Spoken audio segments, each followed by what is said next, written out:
Bonjour à tous et à toutes mes petites IA, j'espère que vous allez bien. Je découvre en même temps que vous que je viens de dépasser les 100 vidéos et 1340 abonnés. C'est absolument fantastique et je vous remercie tous, bien entendu. Aujourd'hui, une information qui m'a laissé perplexe. Oui, absolument perplexe. On m'a confirmé que l'on pouvait obtenir un chat GPT-4 gratuitement, en tout cas pour le moment, via une application que je vais découvrir comme à mon habitude en même temps que vous. Oui, je ne vous cache pas ma perplexité. Alors, vous devez vous demander pourquoi ça fait 2 fois que j'emploie ce mot. Eh bien, c'est pour que vous vous le rentriez bien dans la tête. Perplexe, perplexité. L'application s'appelle perplexity.ai. Cher Google, ah, qu'est-ce qui se passe? Chrome nous demande de valider certaines nouvelles fonctions. Allons-y, c'est pas grave, de toute façon, j'imagine qu'on ne peut pas refuser. Reprenons. Perplexity.ai, regardez. On nous le propose déjà, rapidement. Paraît-il que l'on peut même l'utiliser sans s'inscrire, mais nous, comme à notre habitude, nous allons nous inscrire. Nous allons accepter les cookies. Et, dis donc, j'ai un super nom là, je termine. Et je vais découvrir l'application en même temps que vous. Je m'appelle Chat OpenAI Mail 2050. Alors ça me fait plaisir. Je ne sais pas où on sera en 2050. Mais écoutez, on verra bien d'ici là. Alors, paraît-il que cette application et son interface nous donnent des informations, nous donnent les réponses, directement issues de ChatGPT-4. Alors, ce que je vous propose, comme je sais que ChatGPT-4 a une mise en forme, une mise en page un tout petit peu différente dans ses réponses, moi j'ai simplement envie de lui demander quelque chose que je ne suivrai pas en tout cas pour cette vidéo. Écris-moi un script complet SEO pour une présentation vidéo de perplexity.ai. Vous voyez où je veux en venir?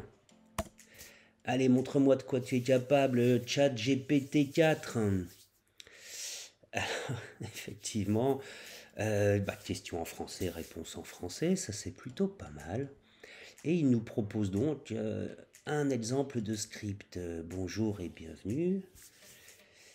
Donc en introduction, il nous propose de définir ce qu'est Perplexity, comment peut-il nous aider. Un exemple d'utilisation, alors on va pouvoir générer des descriptions de produits, d'articles de blog, de méta-descriptions, de scripts vidéo également, et enfin une conclusion. Bon, écoutez, ça c'est propre, bien entendu. Il semblerait donc que ça provienne bien de ChatGPT-4, compte tenu de la manière dont c'est présenté.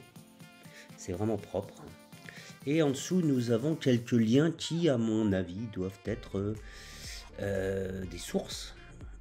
Des sources. Ce que je vais faire, comme je ne l'ai pas lu en direct, je ne vais pas la noter. Ce que je vais regarder ici, c'est le thème populaire. Alors, voyons voir. On a donc une catégorie populaire, ce que l'on retrouve donc le plus communément, ce qui est le plus demandé. Et je suis en train de m'apercevoir qu'il y a donc a priori une application Perplexity pour iPhone et une pour Android. Pour ma part, je suis sous iPhone. Et c'est peut-être sous cette mention download, téléchargement, que l'on peut les retrouver tout autant qu'une extension Chrome. Vous voyez ce qui va se passer tout de suite. L'extension Perplexity demande à l'intelligence artificielle, ask me anything, demande-moi tout ce que tu veux. Ça c'est vraiment intéressant. C'est une version récente qui date de début début mars, mise à jour début mars 2023. On découvre ici qu'il y a d'autres extensions disponibles, mais on va déjà commencer par ajouter celle-ci. Et puis oui, il y a déjà plus de 100 000 utilisateurs. Elle a été ajoutée, merci. Je vais donc l'ajouter dans mes favoris et directement, eh bien, on peut lui demander ce dont on a besoin. Waouh! Bon, bah écoutez, Perplexity au top, ça me plaît, l'interface est aussi simple et conviviale. Et si derrière, on a vraiment ChatGPT 4, on va le demander tout de suite. Quelle version de ChatGPT utilises-tu pour me donner tes réponses? Dis-moi tout. Ah, il n'utilise pas ChatGPT. Bon, d'accord. J'ai envie de vous dire que du coup, toute cette vidéo, attendez, pour que tout le monde comprenne, traduis-moi cela en français. Oui, tiens, c'est étonnant, je lui ai posé la question en français, j'ai eu une réponse en anglais. Alors, ChatGPT est développé, d'accord, très bien, ça on connaît. Une version open source, d'accord, et donc ça me dit pas ce qu'il utilise. Bon.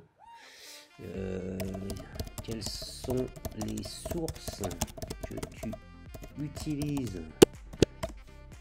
Du coup, ça m'intéresse, et vous aussi certainement. Donc, il n'utilise pas de source particulière. Bon, il a toujours pas compris que j'ai posé la question en français. Ça avait pourtant très bien commencé. J'ai fait la traduction pour tous, hein. C'est beaucoup plus simple. Donc les projets sources les plus utilisés, mais c'est pas les siennes, il répond à côté. Bon, écoutez, j'étais très enthousiaste.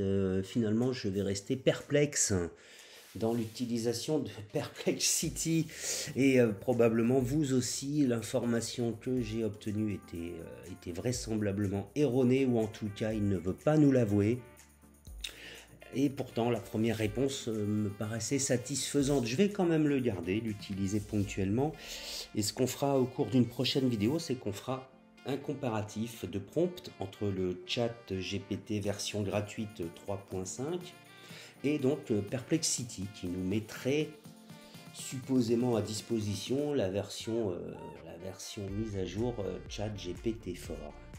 Voilà, sur ce, eh bien, comme à mon habitude, j'aime à vous le dire, cette vidéo est à présent terminée.